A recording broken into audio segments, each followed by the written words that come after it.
of all of the people that we have talked about so far, and will talk about in the coming weeks, odds are pretty high that the philosopher that has the worst public interpretation is Karl Marx. Odds are good, knowing demographic data, that at least half of you watching this video have a very negative reaction to the name Karl Marx. What I'll challenge you to do during this video, however, is to pause kind of your biases and assumptions about that, and maybe realize that a lot of the problems you have with Karl Marx is actually problems with a person who doesn't actually exist. Because the Marx that exists in reality is very different than the caricature of Marx that we have in contemporary American society. I often like talking about Marx immediately alongside that of Adam Smith, because it gives a good sense of the relationship between them, but also what both of their goals are. If you're not familiar, Adam Smith writes the book The Wealth of Nations 15 years after the start of the Industrial Revolution in England. Adam Smith is that guy that gives us the phrase, the invisible hand of the market. For all intents and purposes, Adam Smith sort of invents capitalism, or at least capitalism as a economic philosophy rather than a material reality. Adam Smith looked at the world of capitalism when he writes The Wealth of Nations with so much excitement, because 15 years into this project, he saw so many amazing things already happening. Adam Smith grew up in a pre-industrial, vaguely feudal society, and he saw how much better industrialization and capitalism were than feudalism. Of course, he is going to see the world in an amazing way because he knew how far they had come in such a short time. In contrast, by the time that Karl Marx is writing his work Das Kapital, the Industrial Revolution is 90 years old by this point. Some of the cracks and fissures are starting to show. Marx says a lot of really nice things about capitalism. Karl Marx, for instance, says that capitalism as a historical era is the best form of economic organization to promote efficiency. And if ultimately we want to get somewhere better, we need to go through capitalism such that we can have an efficient society. These are things Marx says about capitalism in Das Kapital. But what Marx poses is a very simple question. Marx, like Hegel, starts as a historian. Marx only becomes a philosopher after reading Hegel and understanding historical materialism. Marx sees the dialectic as a means of understanding how economic forces have changed over time. The dialectic lets him see how one economic system was the thesis, replaced by an opponent, and they landed somewhere in between, and so on and so forth over thousands of years.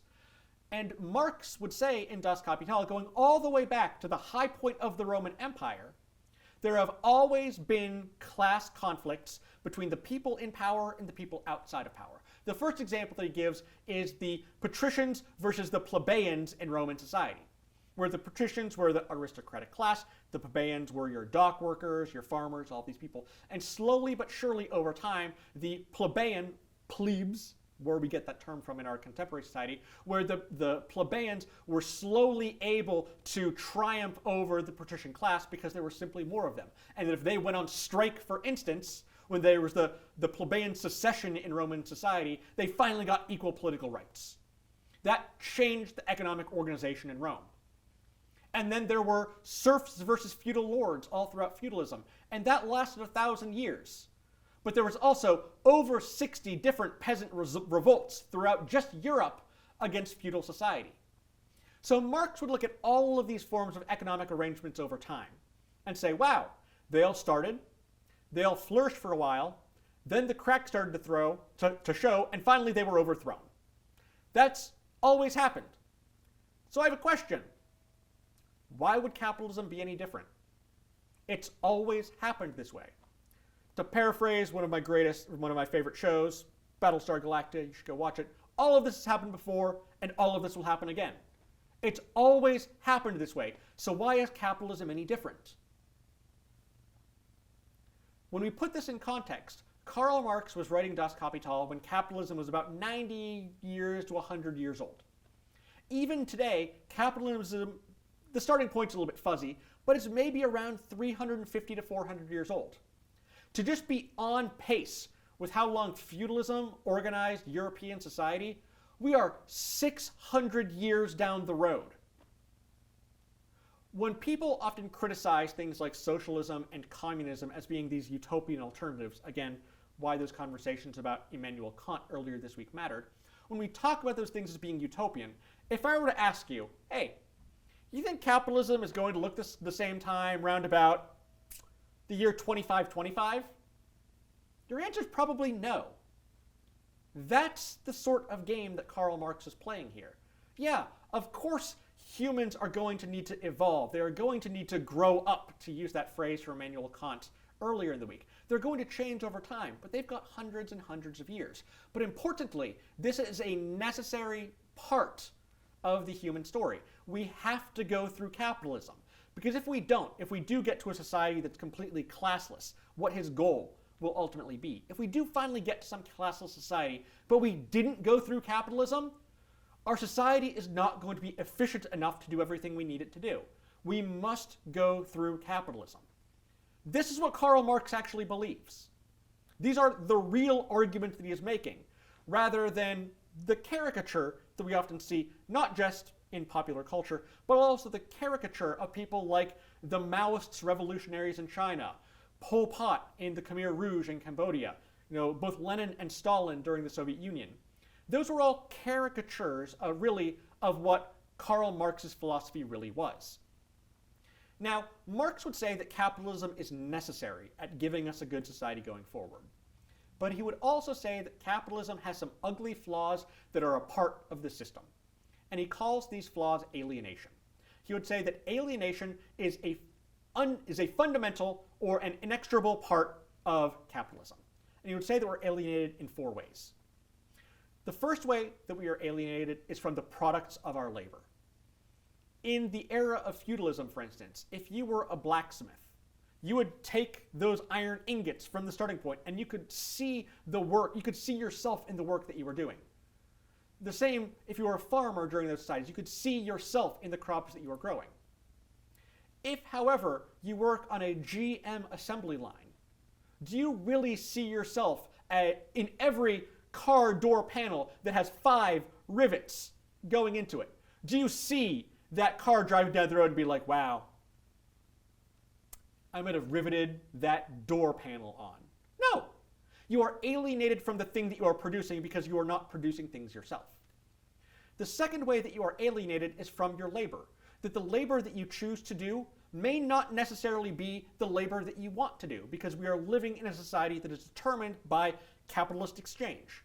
You have to do the work that you are doing, whether you love it or whether you hate it, because you need some dollar bill to exchange for other goods. Your labor itself is a commodity.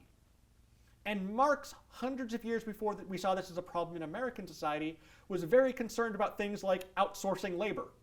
If labor is a commodity, that means that labor can also be bought and sold with ease, which means that labor is also alienated. The third way that you are alienated is from your own human nature. You are a worker. Oftentimes, and you can just do this in your own lives, you're like, oh wow, tell me about you. Who are you as a person? Well, you normally begin by being like, hi, I'm Matt. I teach philosophy at Kilgore College. Right? You start with your career. You don't start with, hi, I'm Matt. I love to go hiking. Right? You sound like you're starting in a dating app or something like that. If you actually talk about those passions that you actually have. You are seeing yourself as a worker first and a human second. You are alienated from your own human nature. And the fourth way that we are alienated is from everyone else. We are alienated from our coworkers. I'm even falling in the same traps. We are alienated from our other humans. If you and your coworkers are all going for the same promotion, if I win, that means you lose. And that means that if we're both going in for an interview to see who gets the bonus, or who gets the raise, or who gets the promotion, or who gets the whatever, it's in my interest to maybe not say mean things about you, but maybe overstate those things that I did, maybe minimize your contributions to those things, because we are at odds for more dollars. Now, you might look at Karl Marx the same way you looked at Immanuel Kant and say, this all sounds utopian. Don't you realize that if we lived in a socialist or a capitalist society, there would be lazy people everywhere? There would be no motivation for anyone to do any work because all of their needs are satisfied.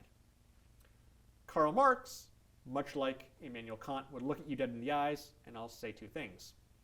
The first of which is, why do you assume that over the course of the next 600 years, human nature can't change? Why not? They have changed in any number of ways over any number of times, so it shouldn't be surprising if those things that we see motivating, or the selfish interests for us to do things now, those things can change. But secondly, let's just concede your argument. Maybe you're right about all of it. Karl Marx would at least say that those are problems that we can find solutions to. He would say that the problem of alienation in capitalism is a part of its essential structure. It is impossible to have capitalism without alienation. He would ask similarly, is it impossible, structurally, to not have socialism without laziness? He would say, probably, which means that is a problem that could be solved. He may not know what the solution is for that, but again, we've got 5 centuries to figure that out. So the problem with capitalism is its problems are unsolvable. So any of the problems along the way, we have plenty of time to figure out.